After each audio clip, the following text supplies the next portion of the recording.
जय हिंद दोस्तों, अपने यूट्यूब चैनल मिशन यूनिवर्सिटी में आपका स्वागत है। आज हम हिस्ट्री की अगली क्लास लेके आए हैं जो वेरी मोस्ट इम्पोर्टेंट क्वेश्चन है और ऐसे क्वेश्चन इंटर एग्ज़ाम में देखने को मिलेंगे। और डिस्क्रिप्शन बॉक्स में टेलीग्राम ग्रुप और जो व्हाट्सएप ग्रुप दिया गया है उसको ज्वाइन कर लें। आपको फ्री PDF जो है सारा टेलीग्राम ग्रुप पर प्रोवाइड करा दिया जाएगा, तो टेलीग्राम ग्रुप को ज्वाइन कर लें। उसका डिस्क्रिप्शन बॉक्स में लिख दिया गया है। और व्हाट्सएप ग्रुप को भी ज्वाइन कर लें, जिससे आपका कोई भी डाउट हो आप तो सारे डाउट क्लियर कराए जाएंगे। तो व्हाट्सएप ग्रुप भी ज्वाइन कर लें और नए हो चैनल को सब्सक्राइब कर लें, बेल आइकन घंटी को प्रेस कर लें ताकि जो भी वीडियो डाली जाए आप तक तुरंत पहुँचें। तो देरी न करते हुए क्वेश्चन पे आते हैं। इससे पहले क्वेश्चन पे आते हैं, तो पहला क्वेश्चन पे आते हैं। इससे पहला क्वेश्चन दिया गया, हुगली को बंगाल की खाड़ी में समुद्री लूटपाट के लिए किसने अड्डा बनवाया था? तो समुद्री लूटपाट के लिए किसने अड्डा बनवाया था? तो ऑप्शन पे आते हैं। तो ऑप्शन पहला है फ्रांसीसियों ने बनवाया था, दूसरा पुर्तगालियों ने, तीसरा है डेनमार्क वासियों ने या अंग्रेज़ों ने। तो जो है लूटपाट के लिए जो है समुद्री अड्डा किसने बनवाया था? तो कौन सा ऑप्शन सही हो जाएगा? तो किसने जो है बनवाया था? तो ऑप्शन नंबर दूसरा सही हो जाएगा। पुर्तगालियों ने जो है समुद्री अड्डा बनवाया था लूटपाट के लिए। तो अगले क्वेश्चन पे आते हैं। अगला क्वेश्चन दिया गया है, निम्नलिखित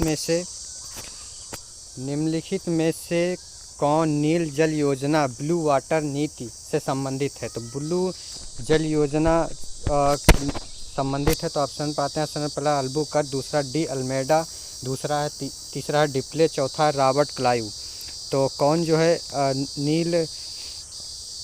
नील जल योजना से संबंधित है? तो कौन है? तो डी अल्मेडा जो है नील जल योजना से संबंधित है। तो अगले क्वेश्चन पे आते हैं। अगला क्वेश्चन दिया गया है, अगले क्वेश्चन पे आते हैं। बंगाल की निम्नलिखित फैक्ट्रियों में से एक जो पुर्तगालियों द्वारा स्थापित की गई थी वह कौन थी? तो ऑप्शन में पहला चिंसुरा, दूसरा है बंदेल और तीसरा हो जाएगा हुगली और चौथा हो जाएगा श्रीरामपुर। तो कौन जो है पुर्तगालियों द्वारा स्थापित की गई थी? तो ऑप्शन नंबर तीसरा सही हो जाएगा, हुगली फैक्ट्री जो है पुर्तगालियों द्वारा स्थापित की गई थी। तो अगले क्वेश्चन पे आते हैं। अगला क्वेश्चन दिया गया है, भारत के साथ व्यापारी के लिए सर्वप्रथम संयुक्त पूंजी कंपनी किस लोगों ने आरंभ किया था? तो ऑप्शन में पहले पे आते हैं। इससे पहला दिया गया है डचों ने, दूसरा पुर्तगालियों ने, तीसरा फ्रेंच ने और चौथा हो जाएगा डेनिश ने। किसने जो है व्यापार के लिए सर्वप्रथम संयुक्त पूंजी जो है की कंपनी जो है स्थापित की थी? तो किसने की थी? तो ऑप्शन में पहला हो जाएगा डच ने जो है सर्वप्रथम जो है पूंजी कंपनी की स्थापना जो है आरंभ किया था। तो अगले क्वेश्चन पे आते हैं, निम्नलिखित में से किस स्थानों पर डचों ने अपने व्यापारिक अड्डे स्थापित किए? ऑप्शन में पहला सूरत, भरूच, आगरा, दूसरा नागपट्टनम, चिंसुरा और मछलीपट्टनम और तीसरा हो जाएगा कोचीन, अहमदाबाद और पटना और चौथा हो जाएगा उपरोक्त सभी। तो कहाँ पर जो है व्यापारिक अड्डे स्थापित किए थे? तो कौन सा सही हो जाएगा? तो ऑप्शन नंबर चौथा सही हो जाएगा, उपरोक्त सही सभी जगह जो है डचों ने अपने व्यापारिक अड्डे जो है स्थापित किए थे।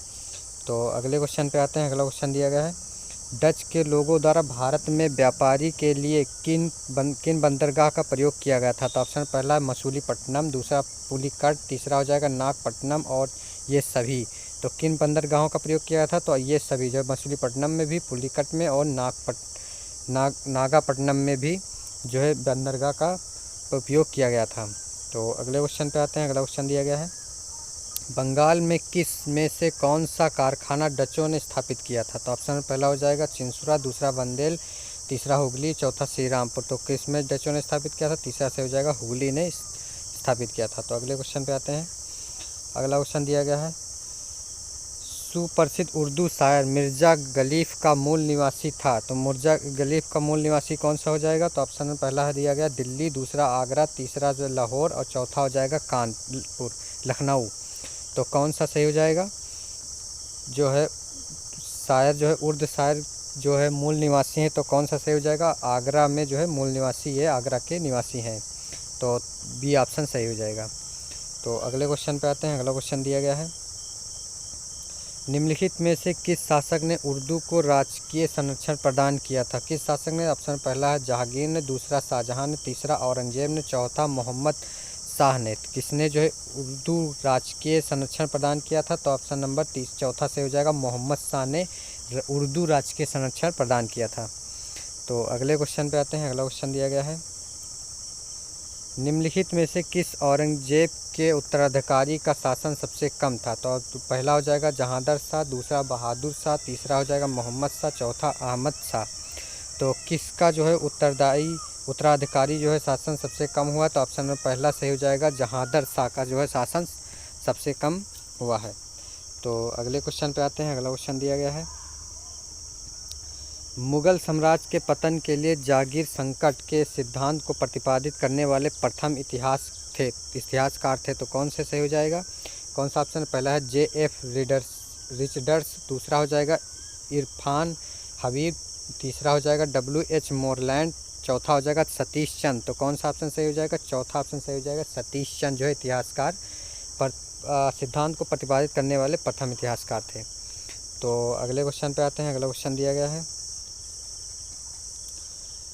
प्रथम कर्नाटक युद्ध के बाद किसको डुप्ले द्वारा हैदराबाद में तैनात किया गया था? तो ऑप्शन पहला है लाली, दूसरा है बुंदी नायक, तीसरा हो जाएगा मेलकॉम और चौथा हो जाएगा बूसी। किसे जो है डुप्ले द्वारा स्थापित हैदराबाद में तैनात किया गया था? तो दूसरा हो जाएगा बूसी, चौथा ऑप्शन सही हो जाएगा, डी ऑप्शन करेक्ट हो जाएगा। तो अगले क्वेश्चन पे आते हैं। अगला क्वेश्चन दिया गया है, निम्नलिखित में से प्रथम कर्नाटक युद्ध का कौन सा तत्कालिक कारण था? ऑप्शन पहला ऑस्ट्रिया की राजगद्दी की जंग, दूसरा अंग्रेज और फ्रांसीसी के बीच प्रतिद्वंदित, तीसरा हो जाएगा कर्नाटक की राजगद्दी की जंग और चौथा हो जाएगा अंग्रेजों द्वारा फ्रांसीसी जहाज़ों का अधिग्रहण। तो कौन सा ऑप्शन सही हो जाएगा? चौथा ऑप्शन सही हो जाएगा, अंग्रेजों द्वारा फ्रांसीसी जहाज़ों का अभिग्रहण जो है प्रथम कर्नाटक युद्ध का तत्कालिक कारण है। तो अगले क्वेश्चन पे आते हैं। अगला क्वेश्चन दिया गया है, कर्नाटक के नवाब पद के लिए फ्रांसीसियों ने किसकी सहायता की थी? तो ऑप्शन पहला हो जाएगा चांदा साहब, दूसरा बाजीराव प्रथम, तीसरा हो जाएगा मोहम्मद अली और चौथा हो जाएगा नसीर जंग। तो कौन सा ऑप्शन सही हो जाएगा? ऑप्शन में पहला सही हो जाएगा, चांदा साहब को जो है कर्नाटक के नवाब पद के लिए फ्रांसीसियों ने सहायता की थी। तो अगले क्वेश्चन पे आते हैं। अगला क्वेश्चन दिया गया है, ला बुर्देने इस स्थान का गवर्नर था? तो किस स्थान था? पांडिचेरी, दूसरा मद्रास, तीसरा हो जाएगा मसीसस और इनमें से कोई नहीं। तो कौन सा ऑप्शन सही हो जाएगा? इनमें से चौथा ऑप्शन सही हो जाएगा, इनमें से कोई नहीं। तो अगले क्वेश्चन पे आते हैं। अगला क्वेश्चन दिया गया है, फ्रेंच ईस्ट इंडिया कंपनी की स्थापना इस साल हुई थी? ऑप्शन में पहला है 1660, दूसरा 1664 और तीसरा हो जाएगा 1656 और चौथा हो जाएगा 1680। तो कौन सा ऑप्शन सही है? दूसरा ऑप्शन सही हो जाएगा, 1664 को फ्रेंच ईस्ट इंडिया कंपनी की स्थापना हुई थी। तो अगले क्वेश्चन पे आते हैं। अगला क्वेश्चन दिया गया है, अगला क्वेश्चन है, भारत में मुद्रालय लाने वाले निम्नलिखित में से कौन प्रथम थे? पहला है ब्रिटेन वासी, दूसरा नीदरलैंड वासी और चौथा हो जाएगा पुर्तगाली, पुर्तगाली, चौथा हो जाएगा फ्रांसीसी। किसने जो है मुद्रालय भारत में मुद्रा जो है लाने वाले कौन से हैं? तो ऑप्शन नंबर तीसरा सही हो जाएगा, पुर्तगालियों ने जो है सबसे पहले लाए थे। तो अगले क्वेश्चन पे आते हैं। अगला क्वेश्चन दिया गया है, 18वीं शताब्दी के अंत तक भारत के किस भाग में यूरोपीय ईसाई मिशनरीज अधिकारी सक्रिय थी? तो ऑप्शन पहला हो जाएगा दक्षिण भारत, दूसरा बंगाल और असम, तीसरा हो जाएगा यूपी और बिहार और चौथा हो जाएगा बम्बई और गुजरात। तो कौन सा ऑप्शन सही हो जाएगा? ऑप्शन नंबर दूसरा सही हो जाएगा, बंगाल और असम में 18वीं शताब्दी के अंत तक भारत के किस भाग में यूरोपीय ईसाई मिशन अधिकारी अधिक सक्रिय थी? तो वो बंगाल और बिहार में। तो अगले क्वेश्चन पे आते हैं। अगला क्वेश्चन दिया गया है, पांडीवास का युद्ध इस दोनों के बीच में हुआ था? किन दोनों के बीच? अंग्रेज और मराठों के बीच, अंग्रेज और फ्रांसीसियों के बीच, तीसरा हो जाएगा अंग्रेज और कर्नाटक का नवाब और चौथा हो जाएगा अंग्रेज और हैदर अली के बीच। तो जो है बांडीवास का युद्ध किसके बीच में हुआ था? तो कौन सा ऑप्शन सही हो जाएगा? बांडीवास का युद्ध जो है अंग्रेज और जो है फ्रांसीसियों के बीच में बांडीवास का युद्ध हुआ था।